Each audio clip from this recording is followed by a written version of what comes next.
అన్నయ్య,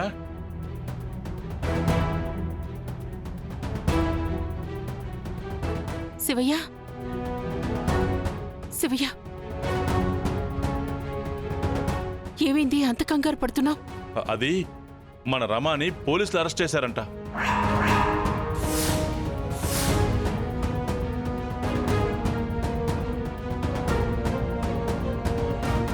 ఏమంటున్నావు శివయ్య?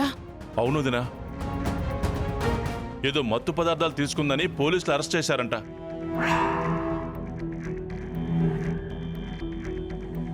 అబద్ధం, నేను నమ్మను. నీకెవరు రామ గురించి తప్పుగా చెప్పారు? రామ గురించి నీకు తెలుసు కదరా, నువ్వెలా నమ్మావు? ఆ మత్తు పదార్థాలు తీసుకోవడం వల్లే రామ గెలిచిందని టీవీల్లో కూడా చూపిస్తున్నారు. మనం నమ్మినా నమ్మకపోయినా రాష్ట్రం అంతా నమ్మేలా వీడియోలు వేసి చూపిస్తున్నారు. వాళ్ళు ఏ రామలక్ష్మణ్ అనుకుని మన రామలక్ష్మణ్ అరెస్ట్ చేశారో. పోలీస్ స్టేషన్కి వెళ్ళి మన రామలక్ష్మణ్ విడిపించుకుందాం పదా. విడిపించుకునే అవకాశమే ఉంటే శౌర్య అక్కడే ఉన్నాడు కదా.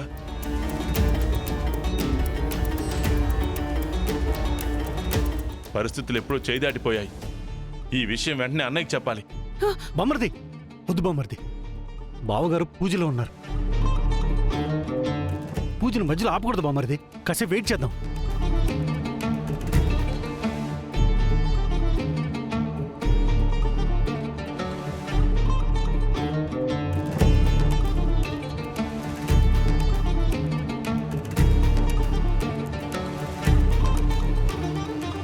బామ్మర్ది, ఒరే శివ, బామ్మర్ది.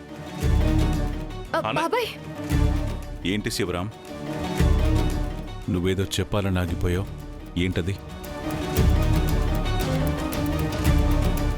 బాబాయ్ ఏం చెప్పబోతున్నాడో నాకు తెలుసు పెదనాన్న.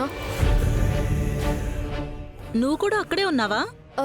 లేదు, కానీ అక్కడేం జరుగుతుందో నాకు మొత్తం తెలుసు. చెప్పమ్మా, ఏం జరిగింది? ఆ, అంటే చెప్పాద్యా. అదేం లేదు పెదనాన్న. మొన్న రామ హాకీ మ్యాచ్లో స్టేట్ లెవెల్లో గెలిచింది కదా, అందుకని ఊర్లో పెద్ద ఎత్తున సన్మానం చేయాలనుకుంటున్నారు.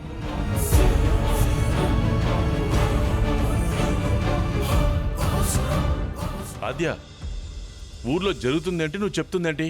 అదే బాబాయ్, సన్మానం మన ఊరి మధ్యలో చేయాలా లేక చుట్టుపక్కల ఊర్ల నుంచి పిలిచి చేయాలా అనే కదా డిస్కషను.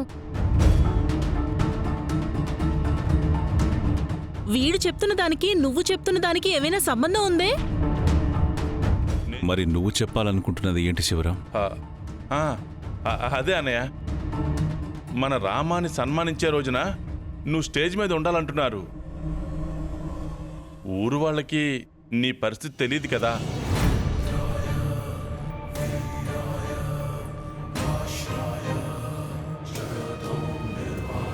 నా కూతుళ్ళ కోసం స్టేజ్ ఏంటి, పెద్ద పెద్ద కొండలైనా ఎక్కేస్తాను.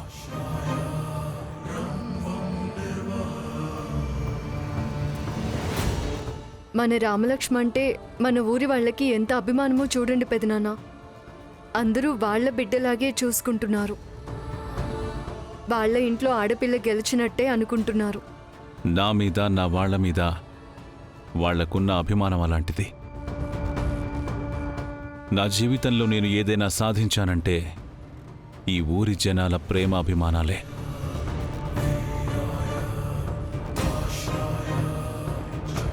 బావగారు హాస్పిటల్లో ఉన్నప్పుడు ఈ ఊరి జనం డబ్బు కోసం గొడవ పడ్డారని ఆయనకి తెలియదు కదా, అందుకే అలా మాట్లాడుతున్నారు. షో, ఇప్పుడు మీరు వెళ్ళి చెప్తారా ఏంటి? నోరు మూసుకుని సైలెంట్గా ఉండండి. అయినా రామ గుర్తింపు తెచ్చుకుంది రాష్ట్ర స్థాయిలోనే కదా. జాతీయ స్థాయి, ప్రపంచ స్థాయిలో కూడా తను గెలిచినప్పుడే సన్మానాలు చేస్తే బావుంటుంది. పోనీలే పెదనాన్న, ఎవరి అభిమానం వాళ్లది. ఏ సంబంధం లేని సినిమా హీరోలకే ఫ్యాన్స్ పాలాభిషేకాలు చేస్తున్నారు. అలాంటిది ఈ ఊరితో ఇంత అనుబంధం పెంచుకున్న రామకి సన్మానం చేయరా? సర్లే, రామలక్ష్మి ఒప్పుకుంటే నాకే అభ్యంతరం లేదు.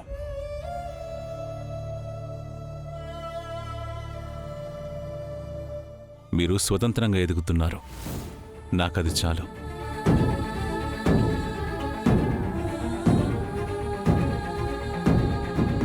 బావగారు మేము ఉన్నాం కదా అన్నయ్య.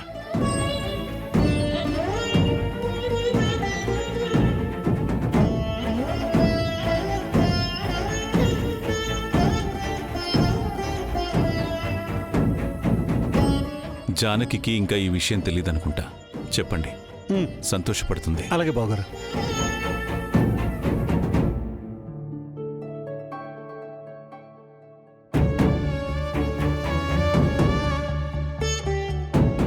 అన్నయ్యకి ఎంత పెద్ద అబద్ధం చెప్పావో తెలుసా? పెదనాన్నకి నిజం తెలిస్తే బ్రతుకుతారా బాబాయ్?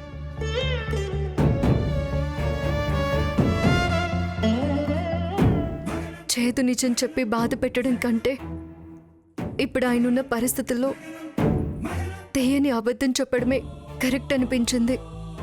నిజమే. రామలక్ష్మిని పోలీసులు అరెస్ట్ చేశారన్న బాధతో ఆ విషయాన్ని వెంటనే అన్నయ్యతో చెప్పేయాలని ఆవేశపడ్డానే తప్ప నేను ఆలోచించలేకపోయానమ్మా. అజ్జ, ఇప్పుడు మనం ఏం చేద్దాం? ఏం చేయాలో అర్థం కావడం లేదు బాబాయ్.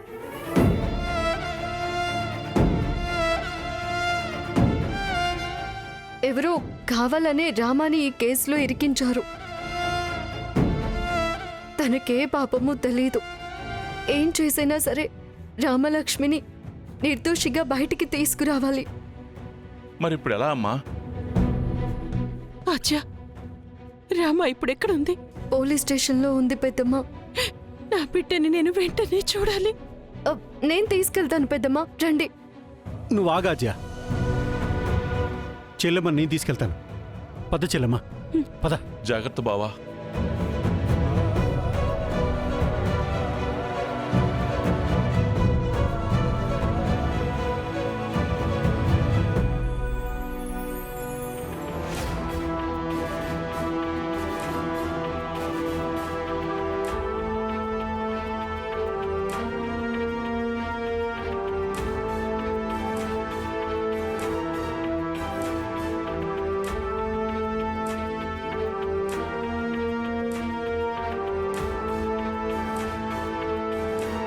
అమ్మచారు, అమ్మచారు. అమ్మా, మీరు మెల్లగా మాట్లాడండి. అమ్మచారు, చారు,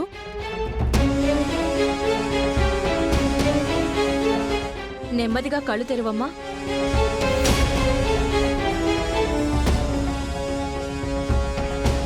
చారు, నేను కనిపిస్తున్నానా? డాక్టర్, మీ మాటలు వినిపిస్తున్నాయి కానీ నాకేమీ కనిపించట్లేదు.